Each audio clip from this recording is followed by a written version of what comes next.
harassment in the workplace. This training is 30 minutes. It is quite a lengthy training. So what we're going to do is we're basically going to be trying to touching the key points in terms of harassment. So firstly, we're just going to look at it in terms of the EE Act. What is harassment? Forms of harassment, and basically who could possibly be affected by harassment in the workplace. Okay. So if you have any questions, I would ask that we hold the questions off till the last of the sessions, and I'll be happy to answer or any questions that anyone might have. Okay. So as I said initially, just looking at unfair discrimination and harassment. So the EE Act was developed to promote equal opportunity and fair treatment in the employment through eliminating unfair discrimination. So we even highlighted this point of unfair discriminations because there is instances where discrimination is warranted. Okay, so EE was developed to promote equal opportunities and eliminate unfair discrimination. So Section 54 of the Act empowers the minister to issue codes of good practice, which gives us as employers and employees advice from the EE Commission. The Code of Good Practice on the Prevention and the Elimination of Harassment in the Workplace was issued on the 18th of March 2022 and replaces the Code of Good Practice on Sexual Harassment. Okay, so it was, as we can see, that it was actually updated to just now we look at it as it's unfair, it's harassment of, we don't necessarily have to separate it now where it's just sexual harassment. So it is all an umbrella term where we look at it as harassment in the workplace. Okay, so we're also going to look at the section 6.3 of the EE Act that states the harassment of an employee is a form of unfair discrimination, and as it is prohibited on anyone or on a combination of grounds of unfair discrimination listed in section 6.1 on the EE Act. So that's basically just looking at from the terms of the EE Act and section 6.1. Also, if we're still in 6.1, is no person may fairly be discriminated directly or indirectly against an employee in any employment policy or practice on one of many grounds, including, I think we need to big one here, so it would be on race, gender, sex, pregnancy, marital status, family responsibility, ethnic or social origin, color, sexual orientation, age, disability, religion, or HIV status or belief. So you'd find that in certain instances, to give you an example, it would be wrong as perhaps a potential employer. Let's say I'm recruiting for a specific position, and then while recruiting for that position, I get a number of candidates who are young women between the ages of, let's say, 24, maybe up to 35. If I, as an employer, would decide not to employ one of those ladies, maybe employ a gentleman, and my reason is being they're at a point in their life where they're most likely, perhaps, maybe they're married to get pregnant, and they'll have to go on to maternity leave. So if I were to practice that as an employer, that would be me practicing harassment or unfair discrimination, because I cannot make that assumption. So for the fact that I might believe that maybe someone who's pregnant takes more time, or maybe at that age, they most likely, I can't make that a reason to not employ that person. So that would be unfair discrimination. So same thing as race, gender, it's family responsibilities. We might find that I might believe in something else. So in terms of beliefs, I believe in something else, and maybe the next person believes in something else. So if I'm going to unfairly treat them because of that, that's also looking at it in terms of that would be unfair discrimination. Okay, so now we need to look at it who is an employee. So in terms of harassment in the workplace, who most likely could be affected? So who do we refer to as an employee? Okay, in say any reference to an employee includes applications for employment and volunteers who assist in any manner in carrying or on or conducting business of an employer. Okay, so I've already made an example of potential candidates applying or trying to get into the workplace. So even a person who is an applicant for a job, in terms of if we're looking at in harassment, that person is an employee. Okay, we also have people who are outsourced. So perhaps if you work in an office space, you might find that maybe the lady who assists you with cleaning the offices is outsourced. Okay, so even that person is an employee. It could be even volunteers. Any person within the organization, once you enter the premises, you are most likely regarded as an employee in that space. Okay. So if we're looking at who can be a victim, so the code applies to a working environment as a guide to employers and employees, but preparations and victims can include but not limit to so owners, employers, managers, supervisors, employees, job seekers, and job applications, persons in training including interns, apprentices, and persons on learnership, volunteers, clients and customers, suppliers, contracts, and others having dealings with the business. Okay, so just to give you an example, so if we have a client, perhaps we have a boardroom as we do at HR Talk, and one of our clients comes in to maybe to use one of our boardrooms. So during that interaction, and that person or that client find themselves perhaps being harassed in a certain way, it could be racial, it could be maybe by gender or for any other reason. That person, because they are with the dealings with the business, they could be a victim or of harassment in the workplace. Okay, so even job seekers, as I've mentioned, people in trainings, we do have interns and the workplace that come in. So even also them as well, they could be victims of harassment in the workplace. We are employees protected from harassment.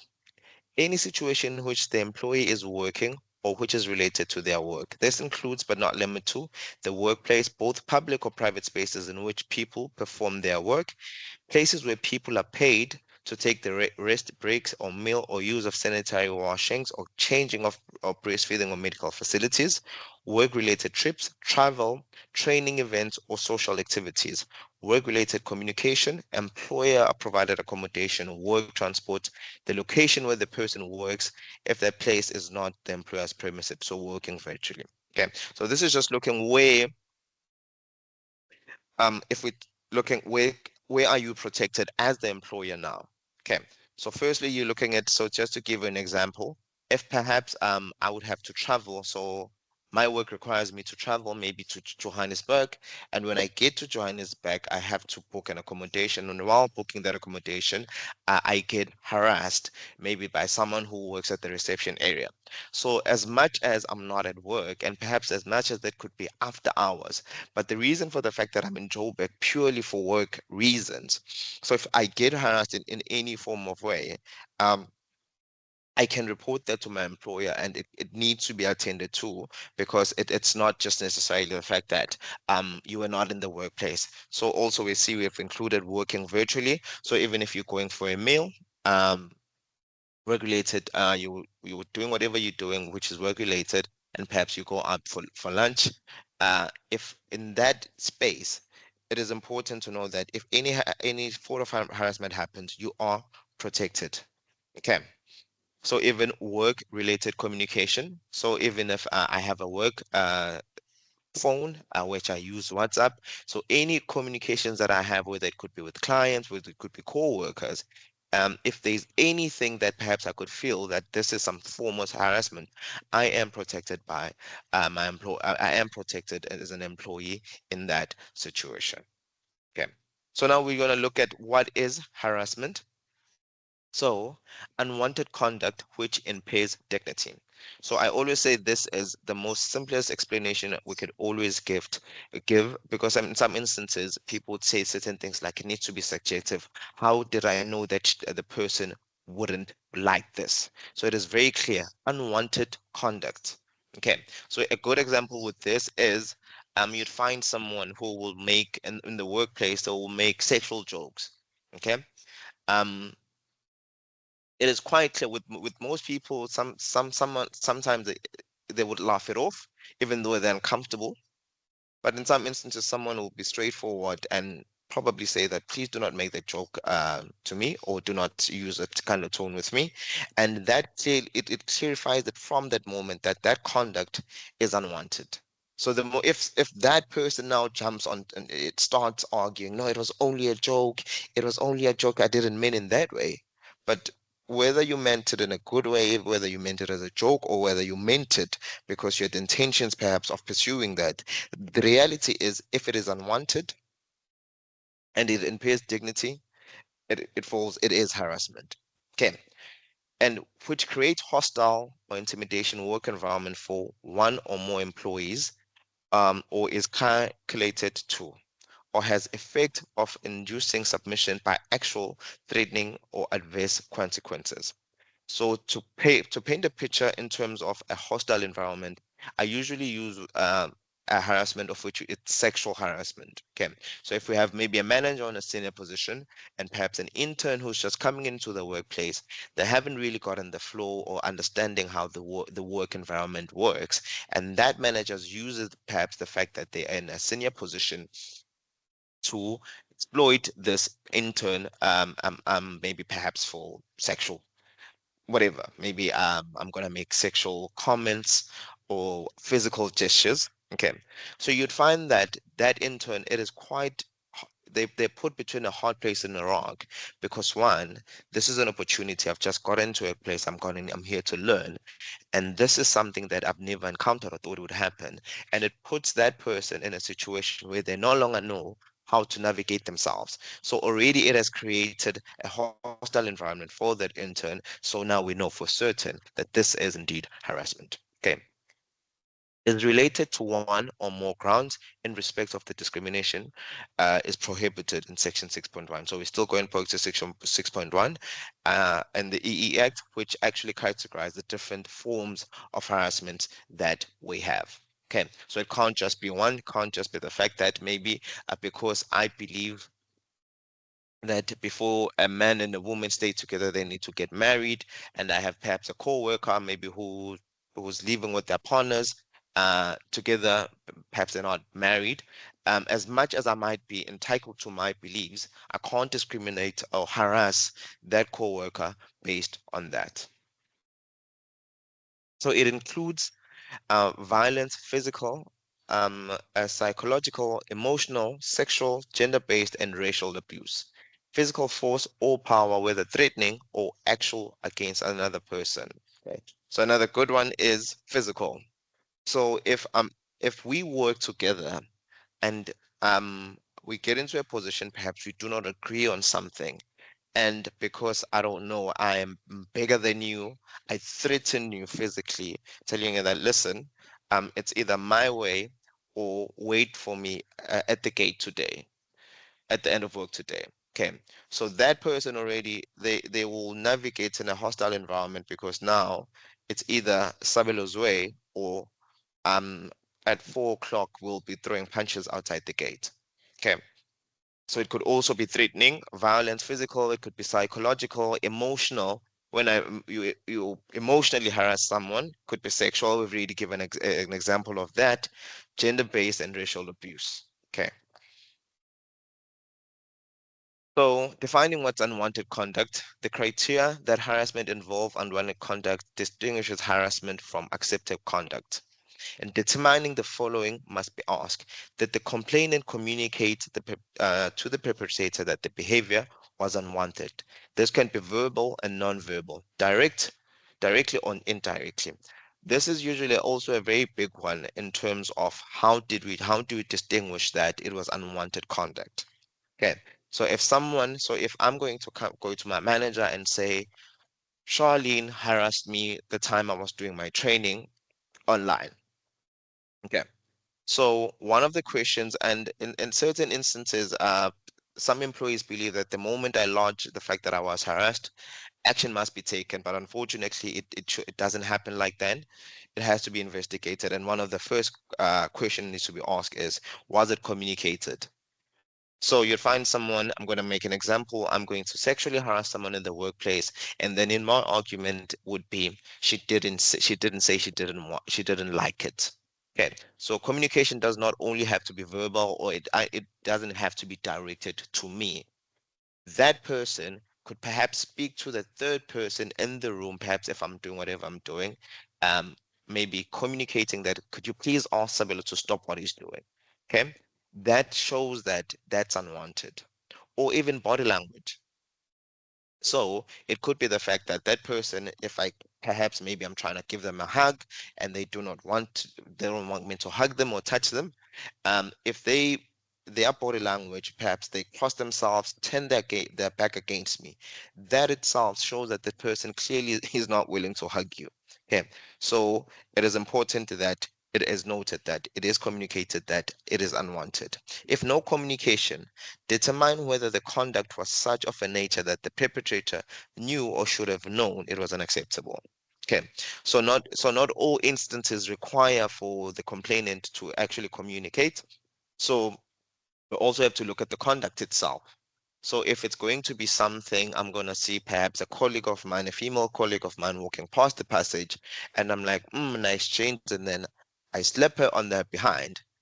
The reality is, whether she would turn around and say, Sabila, I do not like that, or perhaps a broader language can show that perhaps what I've done, she didn't like it. If someone looks at the conduct at hand, it would be quite clear as a perpetrator, I knew what I'm doing is unacceptable. I don't care how good the genes look at someone on someone, but in reality, at work, you can't be smacking someone from the behind. Whether or not conduct constitute harassment should be assessed on the objective basis from the perspective of the employee who alleges harassment. A reasonable person still applies, though.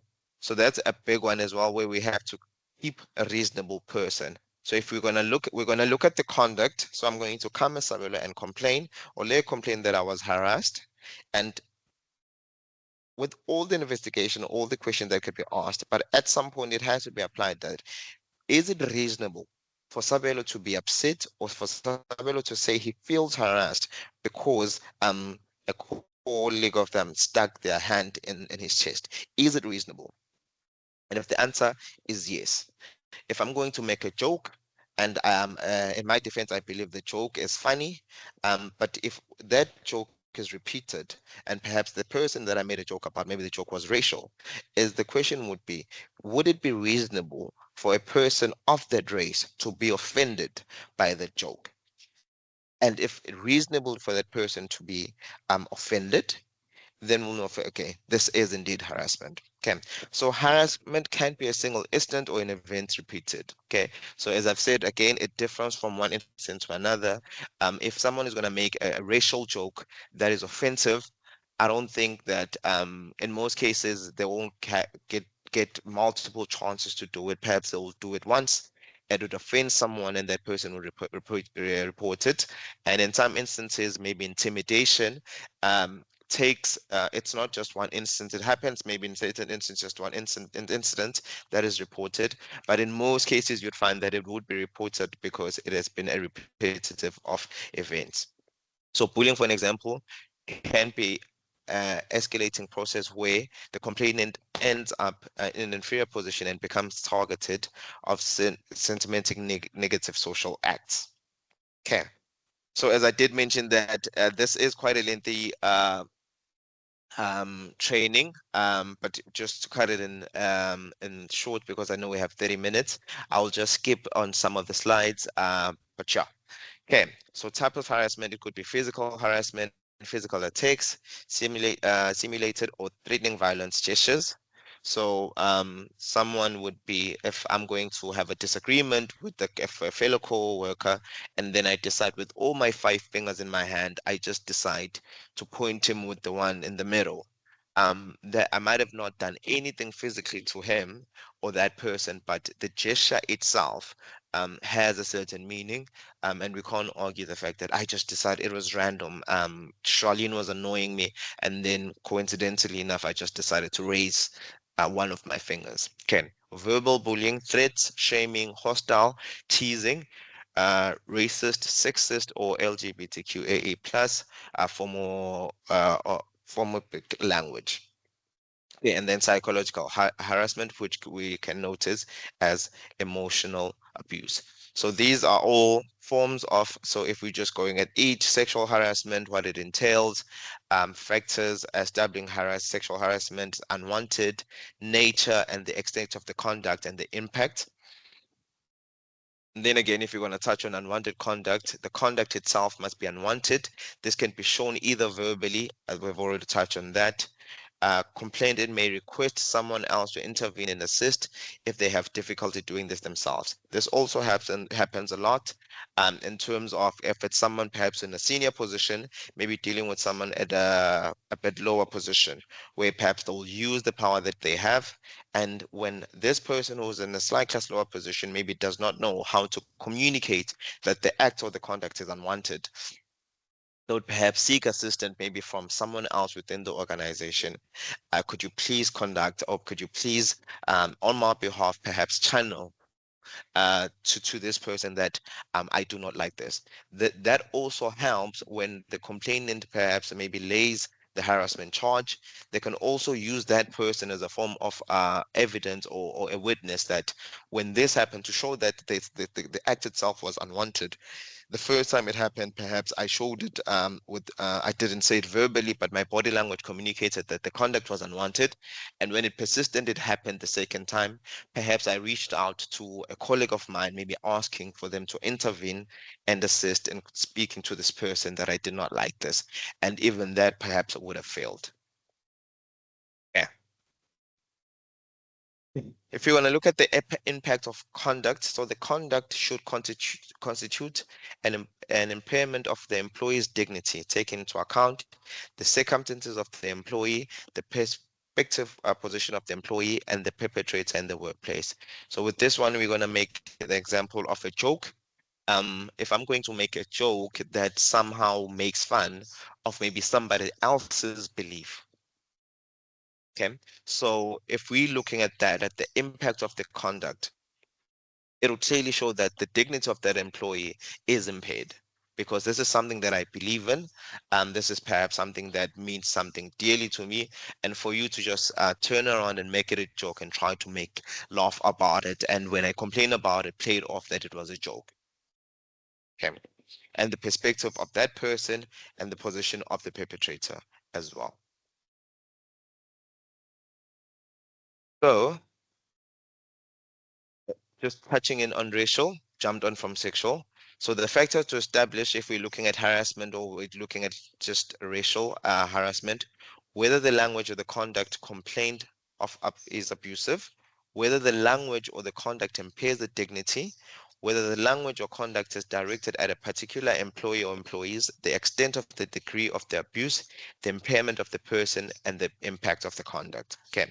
So it is quite similar. I think I've also made example of these scenarios, how perhaps an act from someone who could also easily play that, I was just making a joke, or I was just teasing this person or these employees. It is important these factors are established. Okay. So we have 6 minutes. We're just going to touch on the employer's obligations. Remember, who is the employer first? So the employer must take proactive and steps to prevent all forms of harassment in the workplace. This includes an assessment of the risk of harassment that employees are exposed to while performing their duties.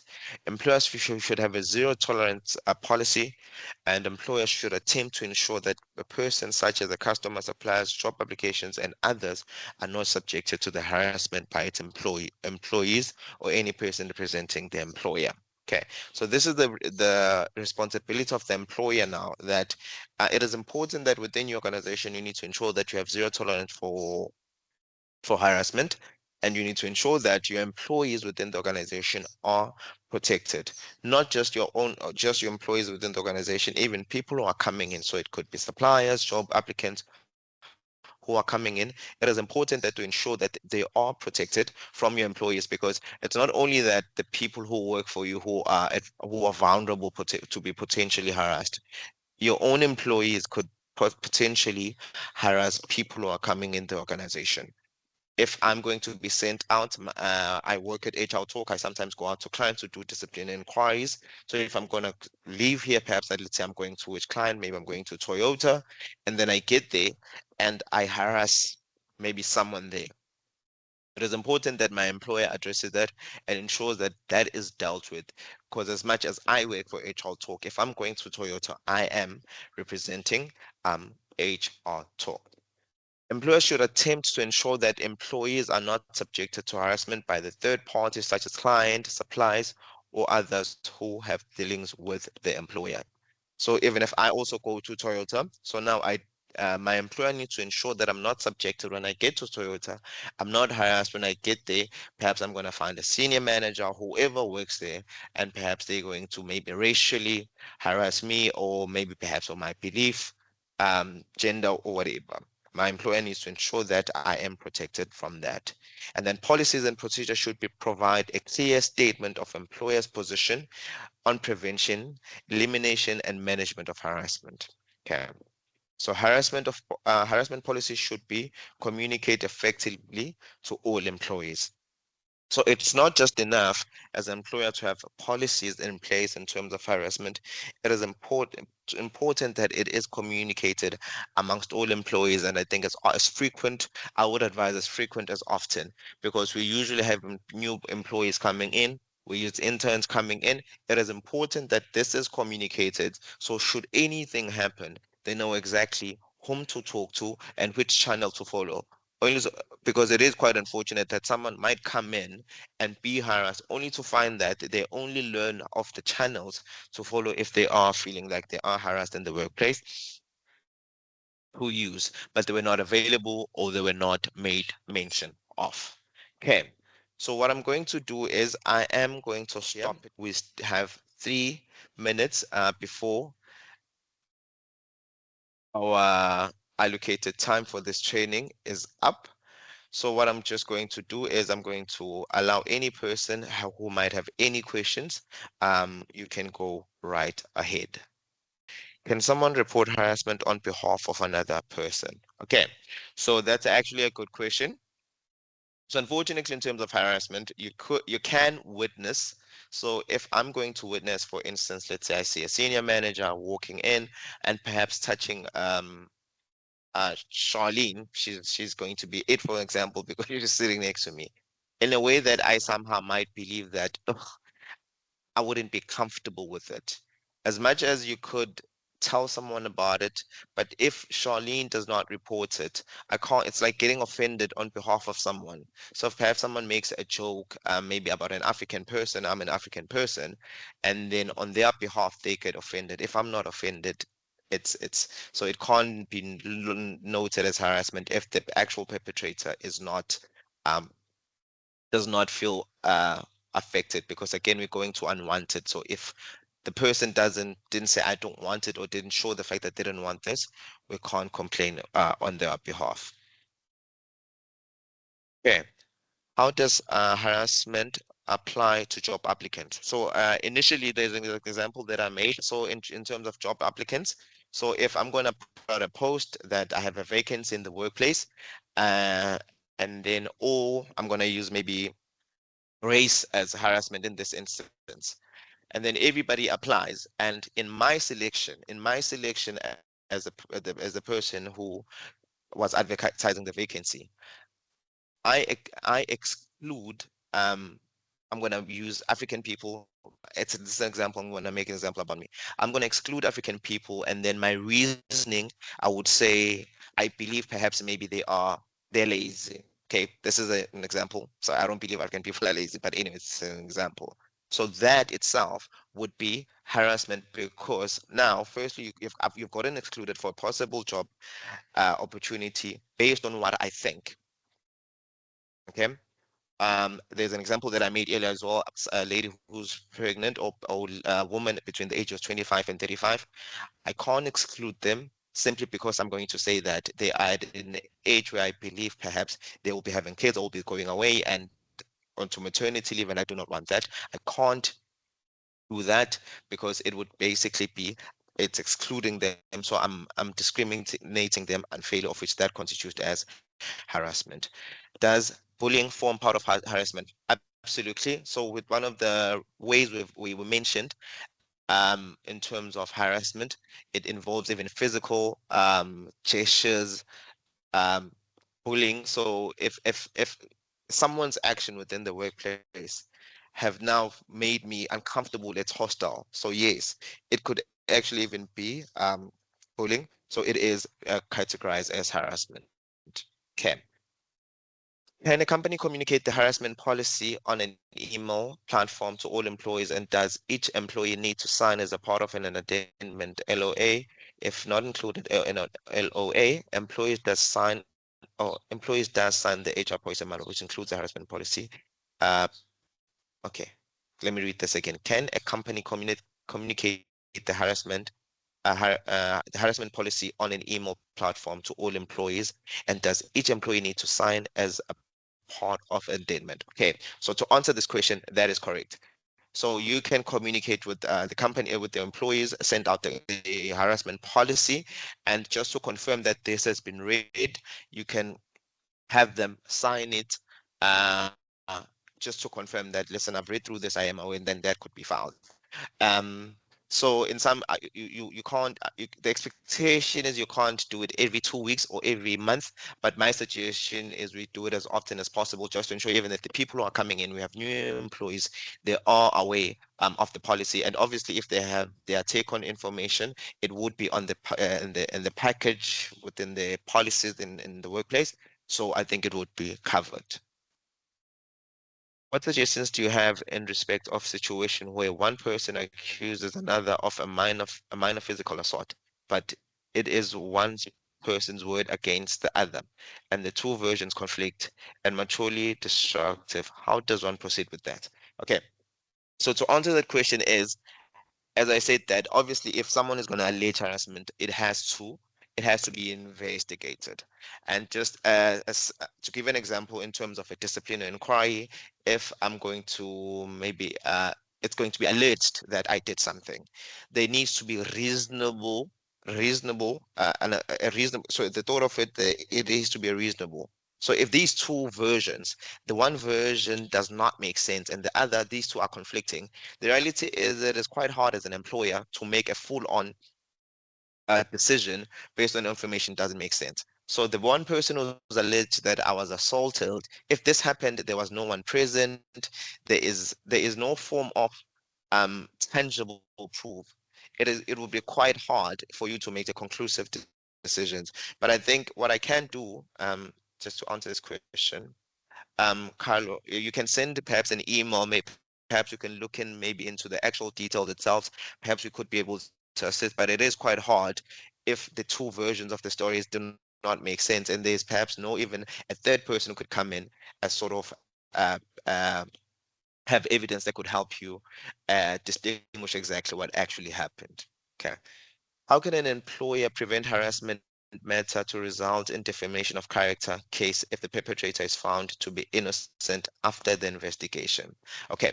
So one of the most important things in dealing with harassment, so now we live in a day and age where people are very active on social media. So I'm going to believe that a fellow co-worker perhaps harassed me in a certain way, maybe racially, maybe the way what I believe in. So the moment that is reported to the company, it is important that the company communicates that this, firstly, this is an internal matter and it will be handled internally, because when if you run off and you start posting about it on social media, firstly, the social media is not going to look at this instant altogether, one, and an investigation hasn't been done, a conclusion hasn't been done. So now you're involving parties that have absolutely nothing to do with that. So firstly, if you would have someone who would include external factors, maybe social media, one, it would, I personally, I would go for discipline, because now I would it would be regarded a misconduct, because now you're bringing the company into disrepute in an internal matter. Okay, and if it's handled internally, and if it's clear that this person who was alleged that they've done anything, if there it has come clear that, listen, they are cleared, perhaps it could be communicated within the company. Obviously, I think depending obviously on the matter at hand. But if obviously someone is sent away because we're suspending them because there are harassment charges or allegations against them, if it is clear, I think it should be fine. You could communicate within the company or to all relevant parties. Okay. Is there a standard harassment policy? So HR Talk does have a standard harassment policy in place. If you are interested perhaps in that, you can reach out to either myself or Charlene and would be able to assist with that. Okay. If employee ends up in a fight over the weekend because of an argument at work, etc., is this regarded as harassment at the workplace, and can the company exercise that disciplinary procedure in this instance? That's a very good question, and to answer that is it is usually quite hard to separate instances that happened over the weekend, but they are work um, they some elements of which are work influence. Okay, so if two people who work for HR Talk are somewhere over the weekend and they fight, they have nothing links them to HR Talk. Firstly, you will not be able to discipline them because you can't discipline two grown-ups for the fact that they decided to hit each other. However, it is noted that if a fight did happen, most likely when they come back to work, there is going to be a level of hostile of some level of being hostile. So you can't treat it as harassment in the workplace. But one thing I would do is I would try to get ahead of it. Perhaps we sit down, we have a conversation that if it comes to my attention that okay, this happened, it wasn't at work, but the expectation that it should not translate to work, and obviously advising that you will be monitoring how the work is happening, and then if anything happened within the work premises, then you can start from that moment to take any action. But if it happened over the weekend and they were not even weighing nothing associated with the company, unfortunately you wouldn't be able to discipline them because it won't be work related. Okay. Is cyberbullying recognized at workplace environment? I would have to check on that. I'll have to check on that. I don't want to say it definitely hits, but I think just because with moving times, cyberbullying has become quite a thing. And if I'm going to perhaps be harassing maybe a fellow employee, um, I think it would be recorded, but I would have to check on that. And yeah, just to be checked, is it actually covered in terms of workplace and harassment? Okay. Can I be accused of harassment for excluding any staff member in a development program on the basis that employee does not meet the specific job essential requirement? So the reason I think within we're looking at the EE Act in terms of discrimination. So discrimination is not all bad discrimination.